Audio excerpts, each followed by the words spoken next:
Comunidad Cristiana El Rebaño de Bello, un lugar para crecer.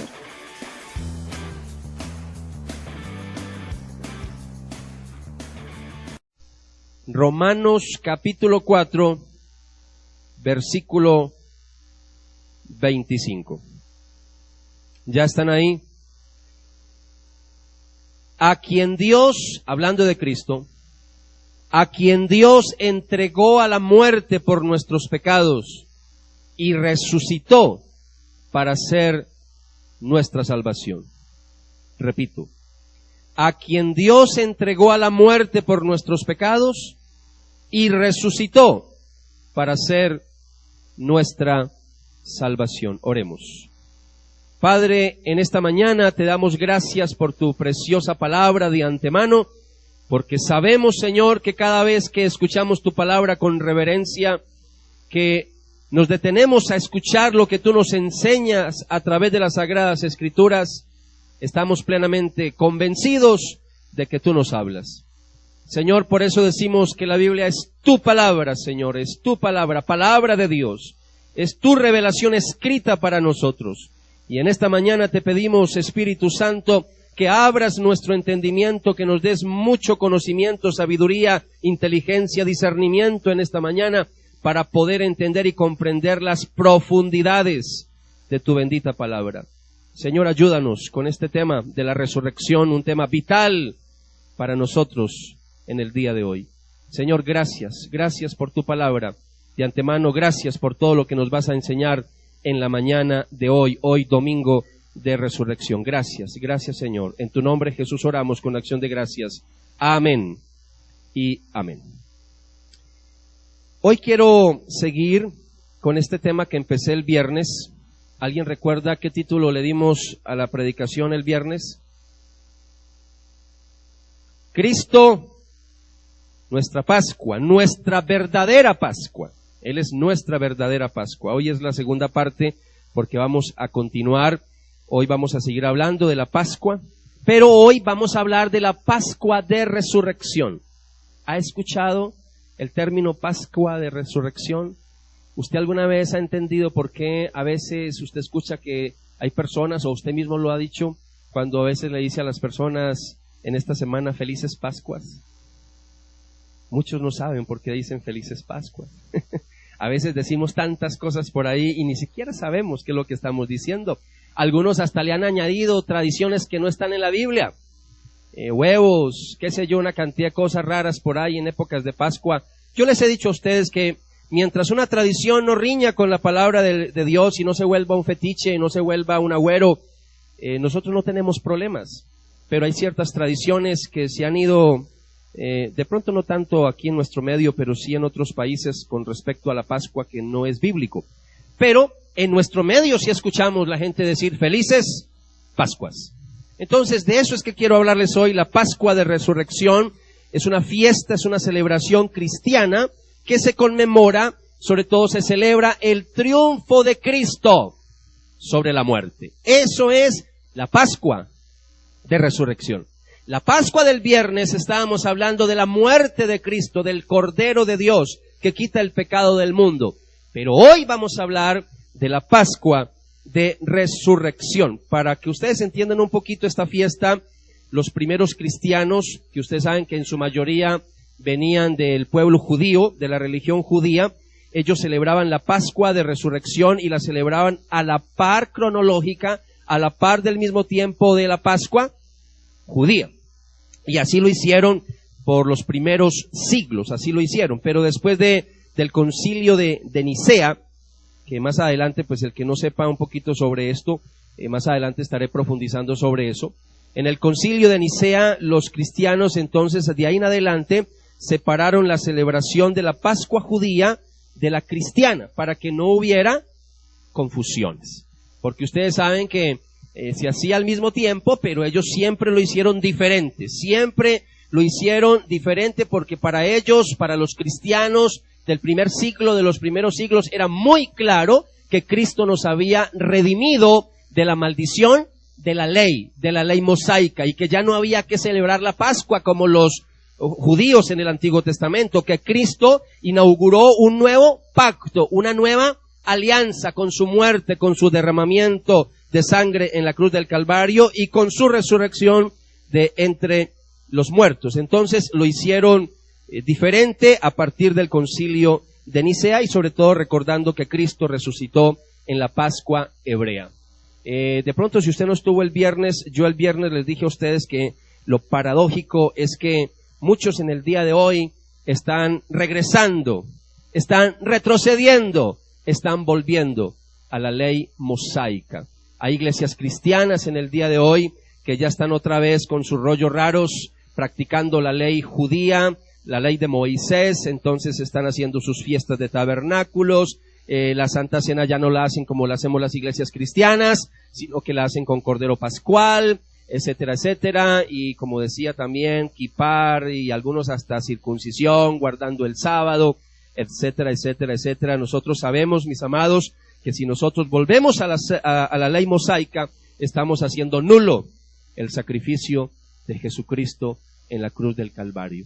Por eso decía el viernes, cuando alguien me salga por ahí con ese rollo, le invite por ahí a alguna iglesia, algún grupo, que porque allá sí celebran, como es la Santa Cena con Cordero y etcétera, etcétera, dígale no gracias, yo ya soy del nuevo pacto, yo ya pertenezco a la nueva alianza, yo soy un hijo y una hija de Dios y estoy en la época de la gracia, no en la época de la ley.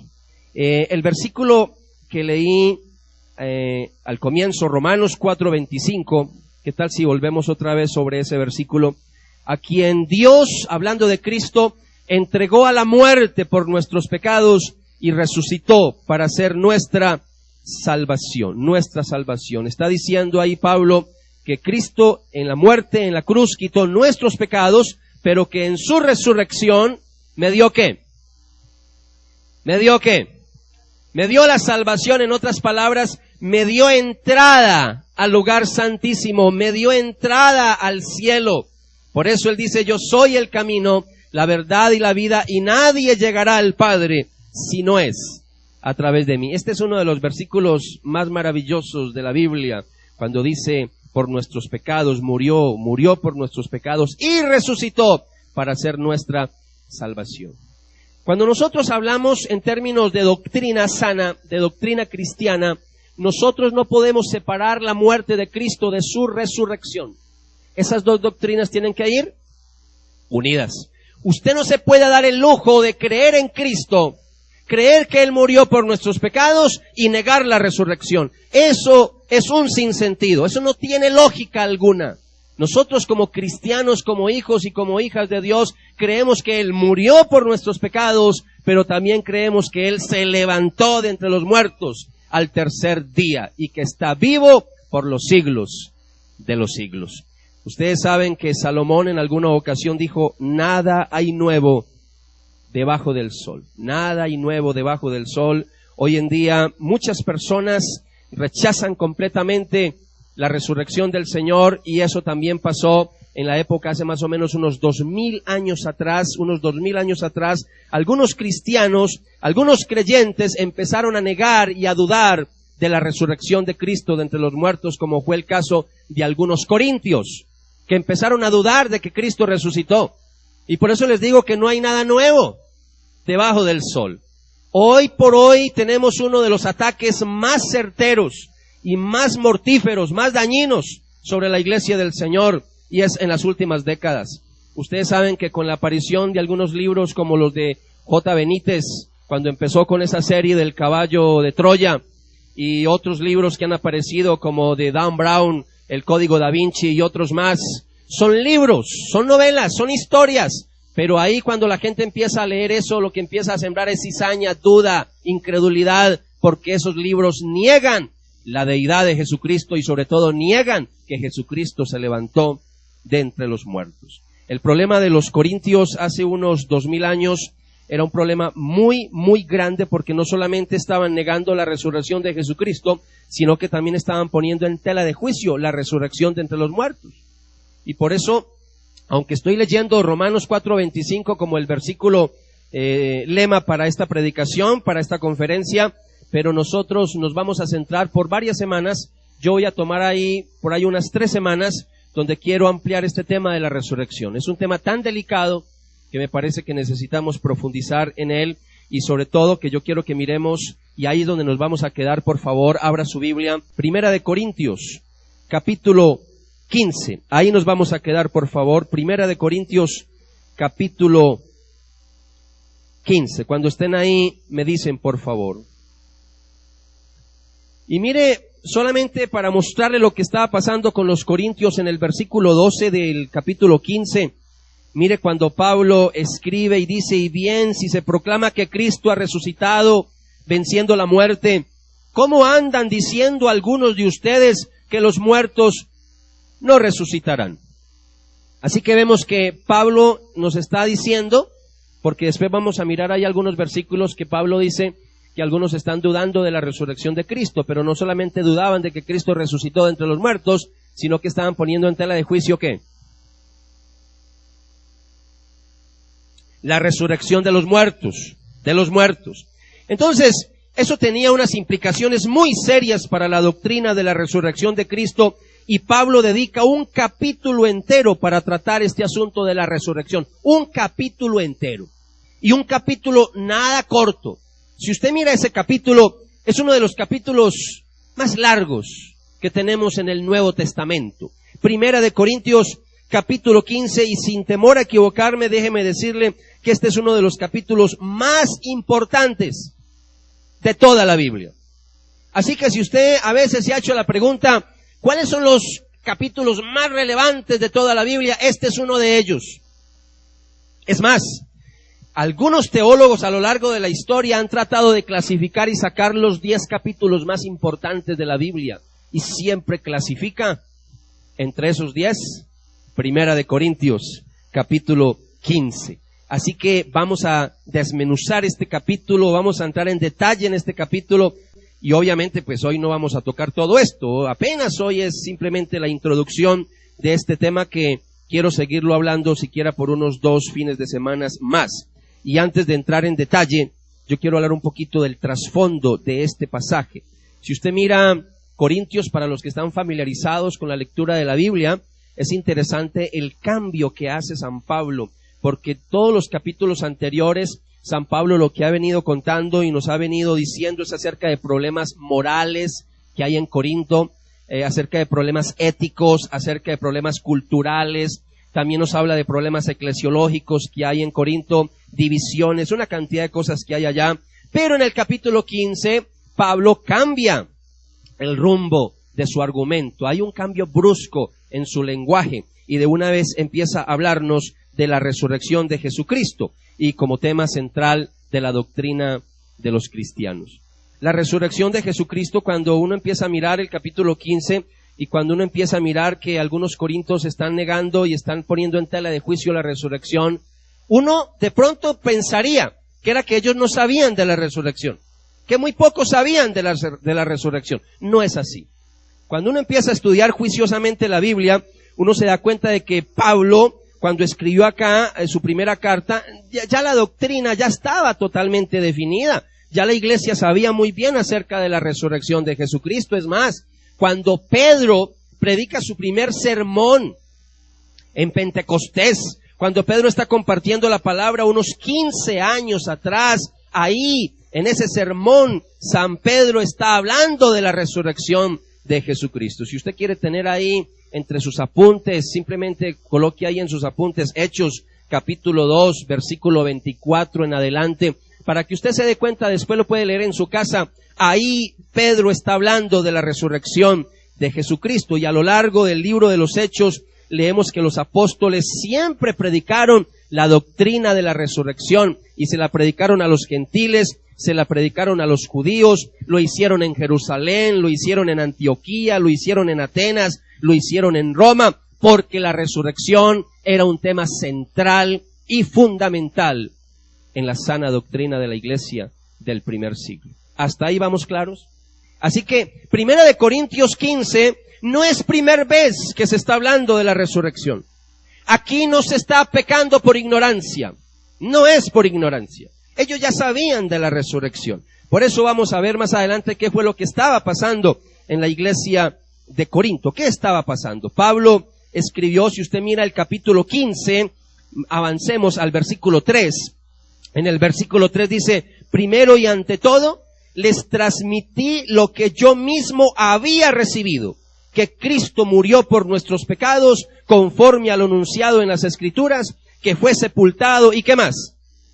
Y que resucitó al tercer día, conforme a esas mismas Escrituras. Después vamos a hablar de eso. Lo que les quiero mostrar con esto, amados y amadas, es que Pablo ya había escrito, ya había transmitido, ya había comunicado, ya había enseñado las enseñanzas no solamente de la muerte, no solamente de la sepultura, sino de la resurrección de entre los muertos. La pregunta que tenemos que hacernos entonces en esta mañana es, si Pablo ya les había anunciado a los corintios el evangelio cuando él estaba entre ellos, porque aquí cuando escribe Corintios, Pablo está en la cárcel. Y si cuando él estaba con ellos como su pastor, ya les había enseñado sobre la resurrección, ¿por qué ahora los corintios están colocando en duda la resurrección? Eso es lo que tenemos que responder, no solamente hoy, sino los 2 próximos fines de semana, para que miremos qué está pasando. Y yo creo que eso nos va a ayudar a entender por qué algunas iglesias, por qué en el día de hoy algunos sacerdotes, algunos pastores, algunos teólogos ya no creen en la resurrección de Jesucristo. De pronto en nuestro medio colombiano todavía no se ha afectado mucho eso en la iglesia, pero sí en la parte secular ya mucha gente no cree que Cristo resucitó de entre los muertos. Y hay gente que por el desconocimiento de la palabra le cree más fácil a un programa de Discovery Channel, de Nat Geo, de History Channel, le cree más a ese tipo de programas que ponen a veces en tela de juicio que Cristo resucitó, que a la misma palabra del Señor. Los cristianos de trasfondo judío, ellos siempre aceptaron la doctrina que el ser humano es una unidad de cuerpo y de alma, y a ellos no les quedaba difícil creer en la resurrección del cuerpo, porque ellos lo creían desde el Antiguo Testamento. Es cierto que había un grupito que no creía en la resurrección en la época de Jesús, que eran los saduceos. Los saduceos no creían en la resurrección, pero no tuvieron tanta fuerza como para contaminar la iglesia de Corinto. Así que el problema que hay dentro de Corinto no es el problema de los saduceos del primer siglo. El problema que hay en Corinto es de algunos gentiles de trasfondo griego que no están creyendo en la resurrección de Jesucristo. Entonces, sea que fueran los mismos corintios que le hayan escrito a Pablo allá cuando estaba en la cárcel, o que de pronto Pablo se dio cuenta por otras fuentes de que ellos estaban algunos poniendo en tela de juicio la resurrección del Señor, lo que quiero mostrarles a ustedes es lo extenso de este capítulo. A mí me enseñaron, cuando estuve en el seminario estudiando teología, que cuando un escritor sagrado está tocando un tema y de pronto lo amplía demasiado, cuando un capítulo sobresale en una carta o en un libro por su extensión, es porque el autor sagrado le quiso dar ¿qué? Énfasis. Y es sorprendente todo este capítulo, Pablo, cómo desarrolla lo de la resurrección de Jesucristo, y yo estoy casi completamente convencido que la mayoría de ustedes no han entrado en detalle en todo lo que está en la primera carta del apóstol Pablo a los Corintios, en el capítulo 15. A veces como iglesia nos da pereza hablar de doctrina, y por eso es que en el día de hoy la iglesia de Cristo está como está. Porque ya no hablamos casi de doctrina, no nos gusta la doctrina. Eso sí, cuando vemos que viene por ahí un superapóstol y nos van a dar los 7 pasos para recibir la unción o algo así, ahí sí acude la gente a montones. Pero si nos van a hablar de pruebas sobre la resurrección de Cristo, pruebas de la deidad de Cristo, pruebas de que la Biblia es la palabra de Dios, a la gente ya casi no le interesa mucho eso. Nosotros como rebaño por muchos años hemos tratado de insistir demasiado en que la doctrina es importante, claro que los carismas son importantes, claro que la unción del Espíritu es importante, pero mis amados, unción sin doctrina, eso lleva muy fácil a la confusión y a la herejía. ¿Escuchó lo que acaba de decir? Unción sin doctrina, eso lleva a confusión y eso muchas veces lleva a la herejía, y por eso es que a veces vemos gente haciendo cosas raras en algunas iglesias. El énfasis que pone entonces el apóstol en la doctrina de la resurrección nos enseña que para Pablo y la iglesia universal la doctrina de la resurrección es y permanece como fundamental en el cristianismo. Si usted quiere saber si una iglesia es de sana doctrina, pregunte si creen que Jesucristo se levantó al tercer día de entre los muertos. si esa iglesia no cree que Cristo resucitó de entre los muertos, corporalmente, físicamente, no es de sana doctrina. Y para muestra un ejemplo, porque hoy no voy a hablar de sectas falsas, ese no es mi tema hoy. La única forma de uno conocer un billete falso, ¿cómo es que nos enseñan? La única forma de conocer un billete falso, ¿cómo es? Conociendo el verdadero. Entonces yo no me voy a poner a hablar de sectas acá, voy a hablarles de la sana doctrina de la resurrección. Y usted ahí va a poder entender entonces los errores. Solamente como muestra un ejemplo, los testigos de Jehová. Y si usted tiene un vecino, un amigo, testigo de Jehová, hay que seguirlo apreciando como vecino. Pero no podemos estar de acuerdo con su doctrina, porque los testigos de Jehová dudan, niegan la resurrección de Cristo corporalmente de entre los muertos. Ellos dicen que resucitó espiritualmente, pero no corporalmente. Y la doctrina para nosotros los cristianos es, ¿por qué buscan de entre los muertos al que está vivo? La tumba está vacía, mis amados. Y eso para nosotros es el tema central, es la médula, es el centro del cristianismo, la resurrección de Jesús de entre los muertos. De hecho, los fundadores de las otras religiones, todos, hay una tumba donde dice, aquí yacen los restos mortales de el fundador de nuestra religión. La tumba está ¿qué? Está vacía porque Él está sentado a la diestra del Padre, intercediendo por nosotros. Y va a venir por segunda vez a juzgar a vivos y a muertos. ¿Por qué buscan entre los muertos al que vive por los siglos de los siglos? Yo creo que ahora estamos mejor preparados para que nos adentremos a este capítulo fascinante, a este capítulo maravilloso. Usted si quiere profundizar en este capítulo, yo le voy a prometer que lo vamos a exprimir, vamos a sacarle jugo a este capítulo. Porque muchos de ustedes hace días me preguntaban, Renzo, yo quiero que me hable un poquito, ¿qué hay allá? ¿Cómo así? ¿La resurrección cómo es? Hace algunos días alguien me preguntaba, yo le decía, téngame un poquito de paciencia, que ya vamos a adentrar en esos temas. Ya vamos a adentrar en esos temas. Todo en su momento, ¿cierto? Hay un tiempo para todo, ¿cierto? Así que se llegó el tiempo de que estudiemos buena doctrina. Y esta vez lo vamos a hacer con la resurrección. ¿Qué es la resurrección? De una vez, para los estudiosos de la Biblia, los teólogos aquí presentes, la resurrección clasifica en un tema teológico que se llama escatología. La escatología, hay dos clases de escatología, dos modalidades de escatología. La escatología tiene que ver con eventos futuros. Escatón, estudio, escatón, final, el tiempo, el estudio del final de los tiempos futuros. Eso es escatología. Así como estudiamos cristología, bibliología. Esto se llama escatología. Teológicamente así se llama cuando uno estudia temas que tienen que ver con el futuro, ya sea el milenio, la resurrección de entre los muertos. Pero cuando hablamos de escatología, hay una que trata de la segunda venida, del milenio, etcétera, etcétera, del rapto. Después vamos a hablar de eso. Pero aquí yo no voy a hablar de ese tema. Aquí más que todo voy a hablar de la escatología que tiene que ver con la resurrección de entre los muertos. Y yo sé que muchos de ustedes tienen muchas preguntas acerca de la resurrección. Muchos de ustedes a veces se han preguntado si es bíblico, si no es bíblico, si una persona se muere, ¿será que es bíblico? Yo puedo que me cremen. Otros dirán, ¿cómo así? Pero es que la Biblia habla de enterrarlo en tierra, ¿cómo así? Y hay muchos que se hacen esas preguntas. Otros se hacen, bueno, ¿y cuando yo resucite, con qué cuerpo voy a resucitar? Otros se preguntan, ¿y cuando yo llegue allá al cielo, yo allá voy a conocer la gente? ¿Cierto que hay muchas preguntas? Muchas. No voy a contestar todo porque yo no lo sé todo. Pero al menos lo que está en la Biblia voy a procurar explicárselos. Por eso téngame paciencia y no se me vaya a embolatar del rebaño por unas 3 semanas. Porque hoy apenas estamos despegando. Hoy apenas vamos a despegar con este tema. Para los que toman apuntes, que siempre me encanta que usted tenga ahí su bosquejito, ¿cuál es el título? La Pascua. Estamos en el segundo tema. Cristo, nuestra verdadera Pascua. Así que, en primer lugar, vamos a hablar, para que usted tenga ahí su primer punto, de todo el capítulo 15, lo voy a dividir en varios puntos. No le voy a dar el bosquejo hoy, venga la próxima semana para que vea el segundo punto. Hoy vamos a ver el primero. Y el primero es el fundamento de la resurrección.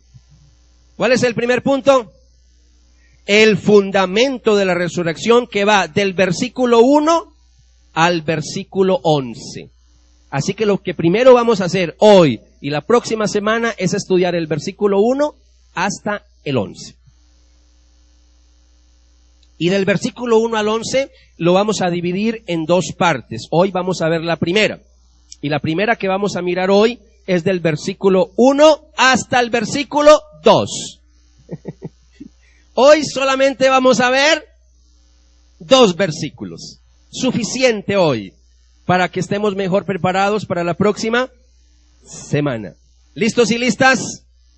Muy bien. Usted, yo no sé cómo hacen sus bosquejos, cómo le enseñaron en el colegio, en la universidad. Si a mí me enseñaron y me gusta más el A1, A minúscula, uno con encerradito, otros colocan 1, 1, 1, 1, 1, 1, ese no me gusta, ese me enreda a mí me enreda mucho ese bosquejo, pero no importa el bosquejo que usted tenga, Entonces, el primer punto es el fundamento de la resurrección. Y un primer punto que voy a tocar sobre esta primera división es declaración de Pablo sobre las buenas nuevas. Declaración de Pablo sobre las buenas nuevas.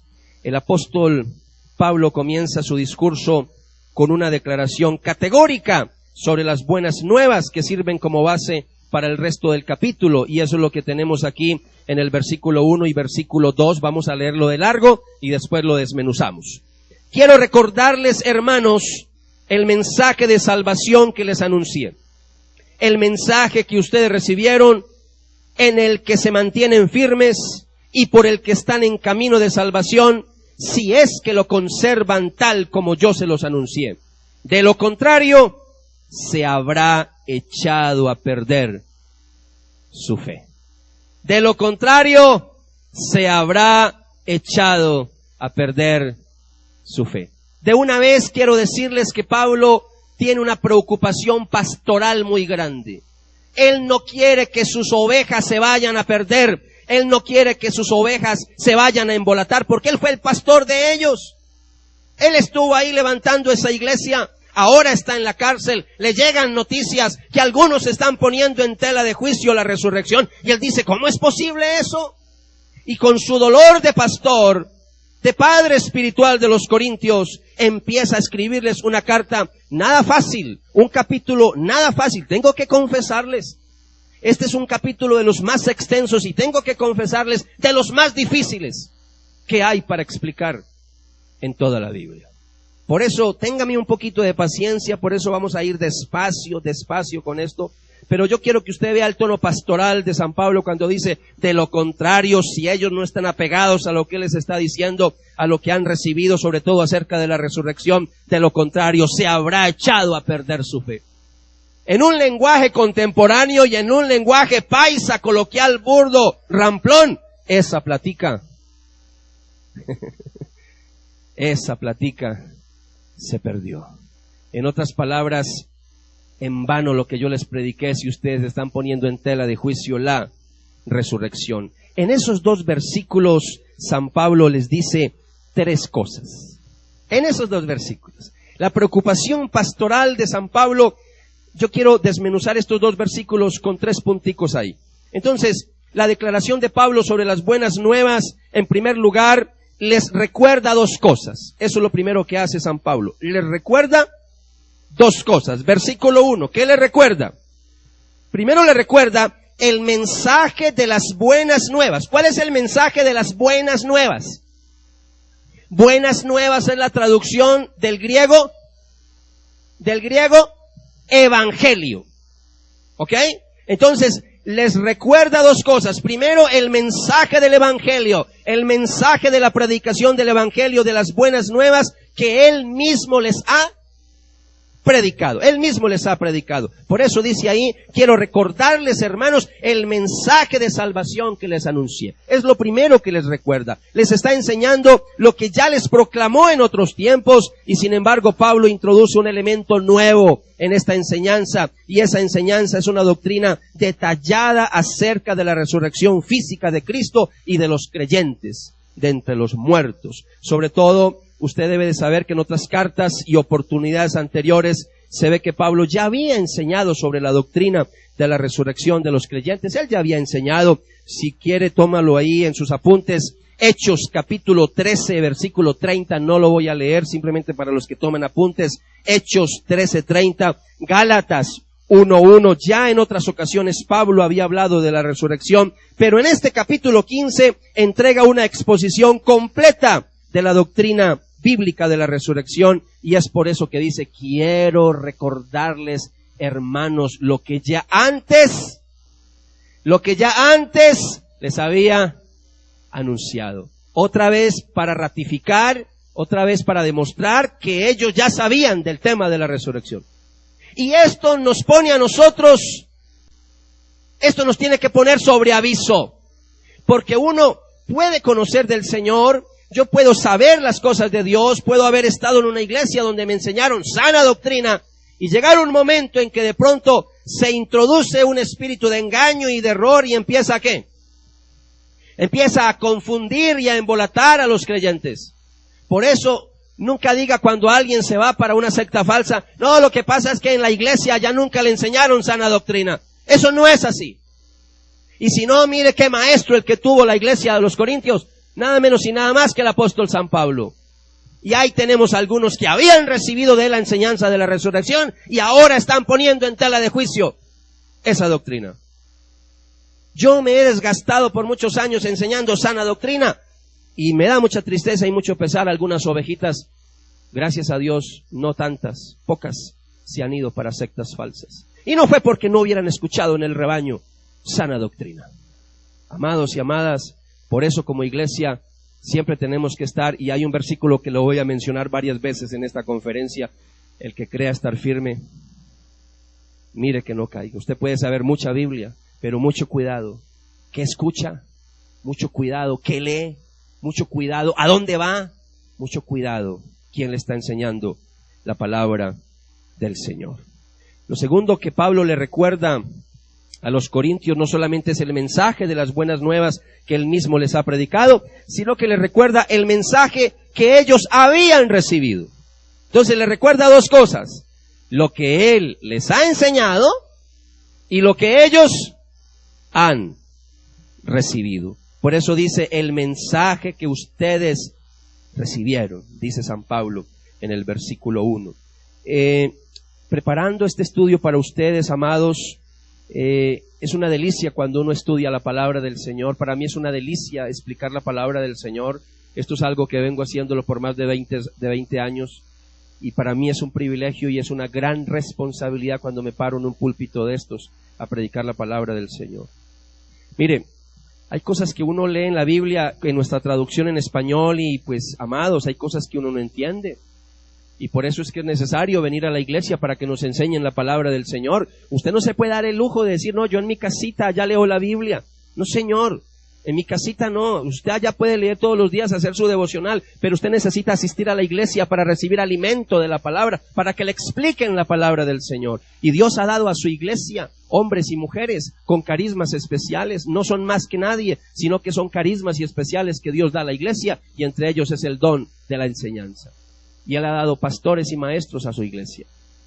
Y miren, esta semana, puliendo este mensaje para ustedes y preparando este mensaje para ustedes, me puse a mirar la palabra recibir.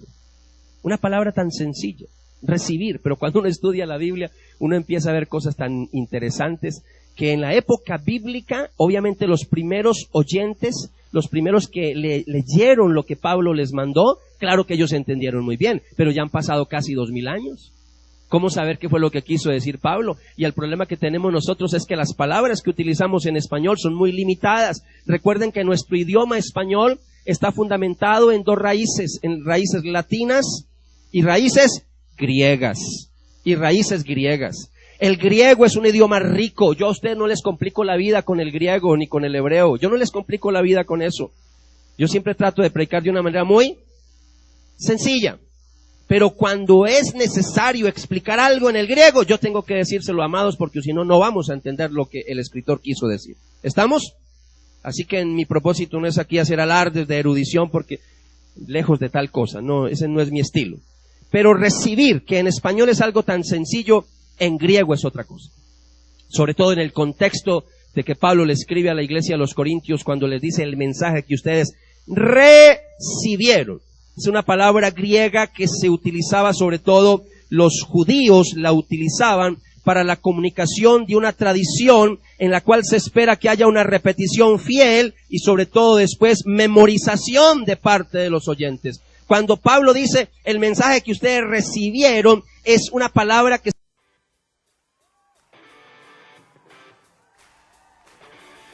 Gracias por escucharnos. Si deseas más información sobre nosotros, visítanos en nuestro sitio web www.rebano.net o escríbanos a comunidadelrebano@gmail.com. También puedes comunicarte con nosotros al teléfono 272-0733 o visítanos en nuestra celebración el día sábado a las 7 de la noche en la carrera 50, número 5270. Bello, Antioquia, Colombia. Te esperamos.